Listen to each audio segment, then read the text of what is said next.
Φίλες και φίλοι, θα έχουν περάσει ίσως και περισσότερο από 20 χρόνια όταν έτυχε να διαβάσω μία φράση που μου είχε κάνει ιδιαίτερη εντύπωση και η οποία αποδίδεται στον ίσως πιο επιτυχημένο πρόεδρο των Ηνωμένων Πολιτειών της Αμερικής, τον Φρανκλίνο Ρούσβελτ, και που αφορούσε το τι περιμένει κάθε λαός από τους κυβερνήτες του.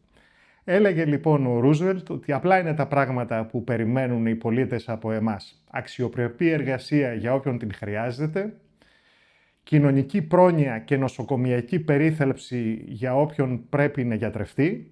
και βέβαια ισότητα ευκαιριών στην επαγγελματική και κοινωνική του ζωή.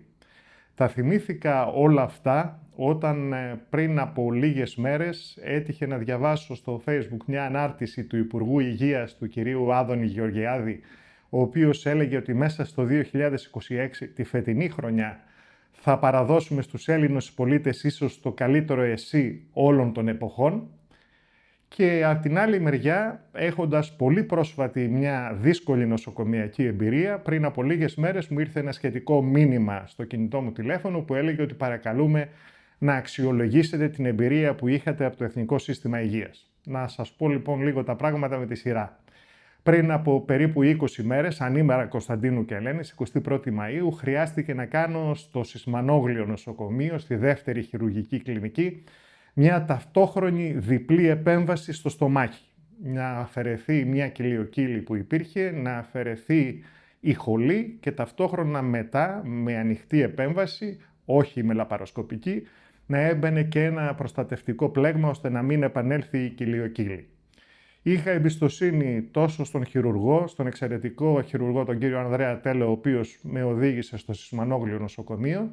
και για λόγους αρχής, επειδή έτσι πιστεύω ότι έπρεπε να έκανα, παρόλο που θα μπορούσα ίσως να είχα αξιοποιήσει όπως θα έκαναν αρκετοί στη θέση μου κάποιες ιδιαίτερες γνωριμίες από την περίοδο της δημαρχιακής μου θητείας και όχι μόνο, να είχα ζητήσει μια ιδιαίτερη μεταχείριση. Δεν έκανα τίποτα από όλα αυτά, ακολούθησα τον γιατρό μου στο συγκεκριμένο νοσοκομείο, έγινε η επέμβαση και τώρα μπορώ δημόσια, ίσως πιστεύω έτσι θα εξυπηρετήσω καλύτερα και τους σκοπούς του Εθνικού Συστήματος Υγείας αλλά και του Υπουργείου Υγείας για να έχουν μια πραγματική εικόνα. Μπορώ να σας πω τις εντυπώσεις μου 3 εβδομάδες πλέον μετά την επέμβαση που έκανα.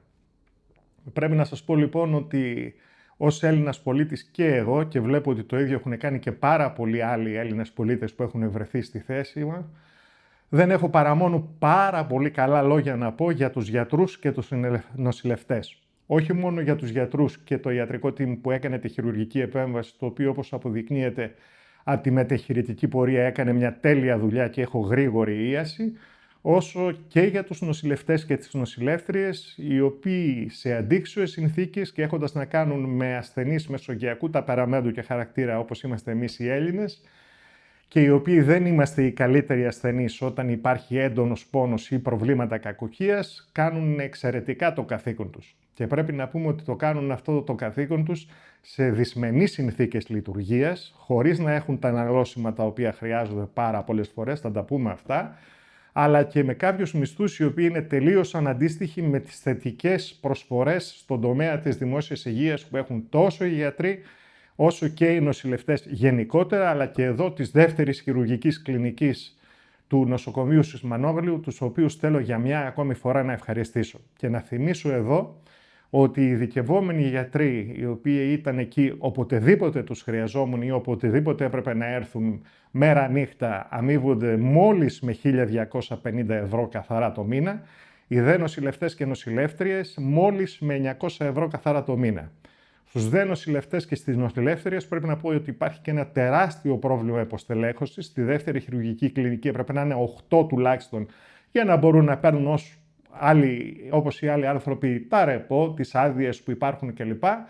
Και επειδή και ένας συνάδελφός τους είχε ασθενήσει, ήταν μόνο 4, με αποτέλεσμα όλοι να είναι στα όρια τους, να δουλεύουν οι νοσηλευτές και οι νοσηλεύτριες στη δεύτερη χειρουργική κλινική 10 και 12 μέρες σερί, χωρίς ρεπό και με νυχτερινές βάρδιες, για να μπορέσουν να εξυπηρετήσουν πάντοτε με χαμόγελο και με αυταπάρνηση τους ασθενείς που είχαν απέναντί τους. Από αυτή την άποψη, ένα μεγάλο ευχαριστώ στο ανθρώπινο δυναμικό του Εθνικού Συστήματος Υγείας που είναι εξαιρετικό και στους γιατρούς και τις γιατρίνες, τους νοσηλευτές και τις νοσηλεύτριες της δεύτερης χειρουργικής κλινικής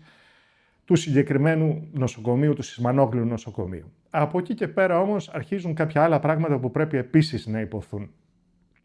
Στη συγκεκριμένη περίπτωση έπρεπε να γίνει μια ανοιχτή χειρουργική επέμβαση, διπλή όπως είπα, για αφαίρεση κοιλιοκύλης και αφαίρεση χολής και τοποθέτηση μετά πλέγματος 30x30. Δεν μπορούσε να γίνει λαπαροσκοπικά αυτή η επέμβαση, έγινε ανοιχτά. Το αποτέλεσμα ήταν να πάει πολύ καλά μένα, αλλά εγώ να οδηγηθώ μετά από λίγες ώρες από την επέμβαση στο συγκεκριμένο θάλαμο 201 της δεύτερης χειρουργικής κλινικής και να ζήσω και για πολύ συγκεκριμένα πράγματα που αφορούσαν την πραγματική κατάσταση μετεχειρετικής νοσηλείας μου και εμένα και των άλλων ασθενών. Ήμασταν λοιπόν τόσο στο δικό μου θάλαμο νοσηλείας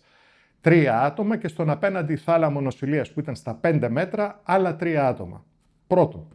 στους 2 θαλάμους νοσηλείας για κάποιο λόγο που δεν μπορώ να εξηγήσω δεν υπήρχαν πόρτες. Το αποτέλεσμα ήταν αυτό που είναι το στοιχειώδες για να μπορέσει κάποιος να κοιμηθεί, να υπάρχει μια σχετική ηχομόνωση ανάμεσα σε ανθρώπους οι οποίοι είχαν κάνει εγχείρηση, που πονούσαν, μπογκούσαν, υπέφεραν και ακουγόντουσαν οι φωνές και οι μογιές τους πολλές φορές, να μην υπάρχει, με αποτέλεσμα και εμείς και εγώ ίδιος βέβαια να ενοχλώ τους ασθενείς που βρισκόντουσαν 5 μέτρα απέναντί μου στο άλλο δωμάτιο με άλλους 3 ασθενείς που είχαν νοσηλευτεί ή θα περίμεναν τη σειρά τους για να κάνουν χειρουργική επέμβαση και φυσικά και οι μεν και οι δε να ενοχλούμε χωρίς κακή πρόθεση ή διάθεση τους άλλους και να μην τους αφήνουμε το βράδυ ειδικά να ησυχάσουμε ούτε για 1 ή 2 λεπτά από τον πόνο και τις φωνές που υπήρχαν και που ήταν αναγκαστικό επόμενο δύσκολων χειρουργικών επεμβάσεων. Το γιατί δεν υπήρχαν οι πόρτες ώστε να υπάρχει μια στοιχειώδης ηχομόνωση και να μπορούμε να κοιμηθούμε στοιχειωδώς είναι ένα ερώτημα. Δεύτερον, εκείνο το οποίο νιώθει ένας ασθενής ο οποίος έχει κάνει ένα δύσκολο χειρουργείο στο στομάχι με έντονο πόνο, χρειάστηκε να μου δώσουν και μορφίνες τις πρώτες 3 μέρες να ανταπεξέλθω στον πόνο αυτό, είναι φυσικά πέρα από το στοιχείο αυτού καθ' αυτού του σωματικού πόνου και η γενικότερη καταβολή και κόπωση που σε συνοδεύει. Εκείνο το οποίο θέλησε αυτή τη στιγμή είναι στοιχειωδώς να μπορείς να σηκωθείς μαζί με τη βοήθεια του συνοδού σου, γιατί μόνος σου δεν μπορείς να πας ούτε 3 μέτρα στις συνθήκες τις μεταχειρουργικές και να πληθείς και βέβαια αν χρειαστεί να πας και τουαλέτα. Εδώ λοιπόν για 6 άτομα και για το δικό μας δωμάτιο νοσηλείας το 201 στη δεύτερη χειρουργική κλινική και για το απέναντι και για τους αντίστοιχους συνοδούς, οι οποίοι μπορούσαν να είναι ανα πάσα στιγμή και όλοι εκεί, δηλαδή μαζευόμασταν 10-12 άτομα, υπήρχαν σε ένα κοινόχρηστο χώρο δίπλα στους θαλάμους 2 νηπτήρες για να πληθούμε. 2.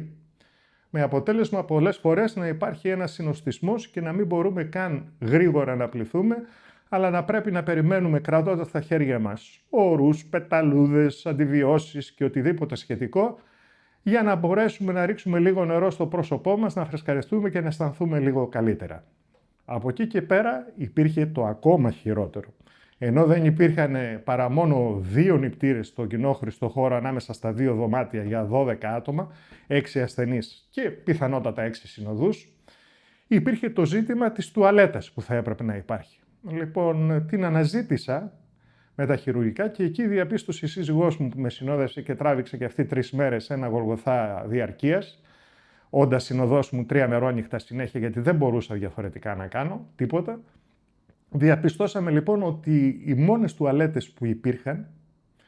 ήταν σε απόσταση 30 μέτρα σε ένα διάδρομο και μια στροφή αριστερά που έπρεπε να κάνεις. Δηλαδή, αν έπρεπε να πας στην τουαλέτα, θα έπρεπε στην περίπτωση αυτή, γιατί πολλές φορές χρειαζόταν να σηκωθείς και 2 και 3 φορές τη νύχτα,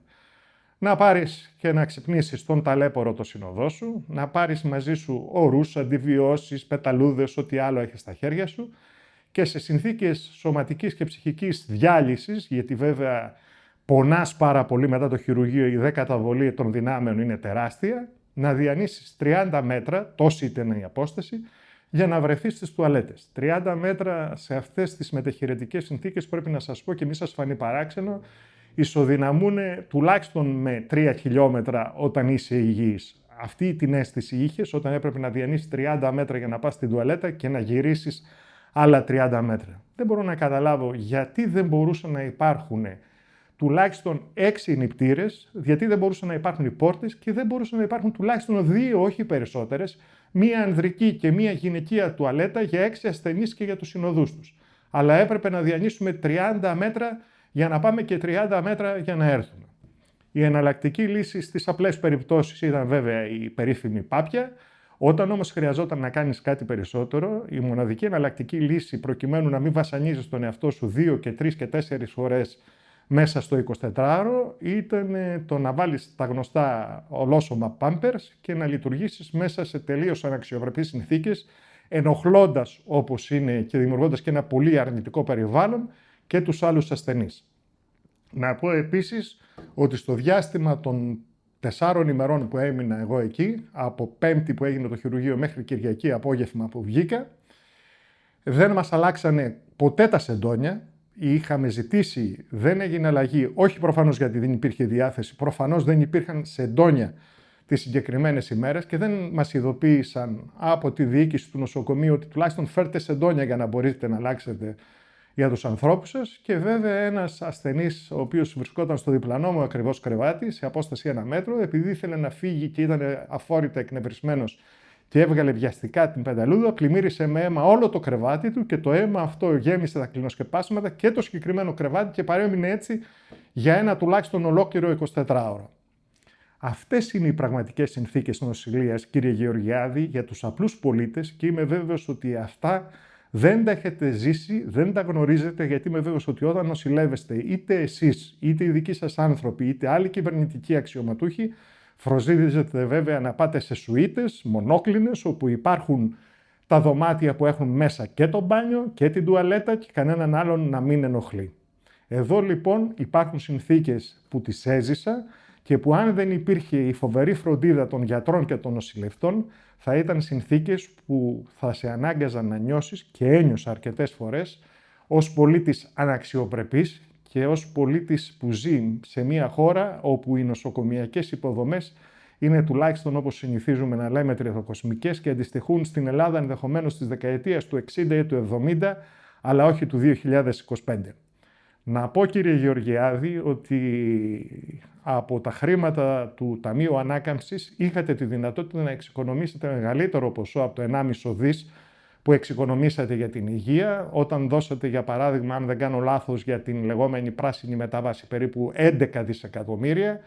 και γύρω στα 7 δισεκατομμύρια για τον ψηφιακό μετασχηματισμό. Ακόμα και η μικρότερη Πορτογαλία πήρε περισσότερα χρήματα και μπόρεσε να φτιάξει και ένα καινούριο νοσοκομείο. Να μην ξεχάσω δεν να πω ότι εδώ στην Ανατολική Αττική έχει έρθει 2 φορές ο Πρωθυπουργός ο ίδιος το 2019 και το 2023, έχει υποσχεθεί ότι θα γίνει το νοσοκομείο της Ανατολικής Αττικής και δεν έχει γίνει τίποτα. Θα ήθελα λοιπόν την επόμενη φορά που θα μιλήσετε για το Εθνικό Σύστημα Υγείας να φροντίσετε να τιμήσετε γιατρούς και νοσηλευτές αναγνωρίζοντας την προσφορά τους και διπλασιάζοντας τουλάχιστον τις αμοιβές τους και να φροντίσετε στοιχειωδώς τουλάχιστον να κάνετε ανθρώπινες και αξιοπρεπείς τις συνθήκες νοσηλείας όλων των ανθρώπων. Είναι ντροπή και για σας και για το Υπουργείο να μην υπάρχουν τουαλέτες, να μην υπάρχουν νηπτήρες και να μην μπορούν άνθρωποι που υποφέρουν από έντονους πόνους μετά από σοβαρές εγχειρήσεις να νιώσουν στοιχειωδώς ανθρώπινα. Είναι ένα στοίχημα αυτό το οποίο το έχετε ήδη χάσει, τουλάχιστον μην ερχόσαστε με θρασί ύφος να ζητάτε και τα ρέστα στις διάφορες επιδρομές που κάνετε από τους γιατρούς που δίνουν την ψυχή τους για να υπάρξει το Εθνικό Σύστημα Υγείας. Αυτά προς γνώση και συμμόρφωση για εσάς που υποτίθεται ότι έχετε τις καλύτερες δυνατές συνθήκες και αμοιβής με 6.500 ευρώ το μήνα και νοσηλείας χάρη στις γνωριμίες σας, από έναν απλό πολίτη που έζησε την σκοτεινή πλευρά ενός διαλυμένου όσον αφορά τις υποδομές του Εθνικού Συστήματος Υγείας στη συγκεκριμένη περίπτωση. Να είστε καλά.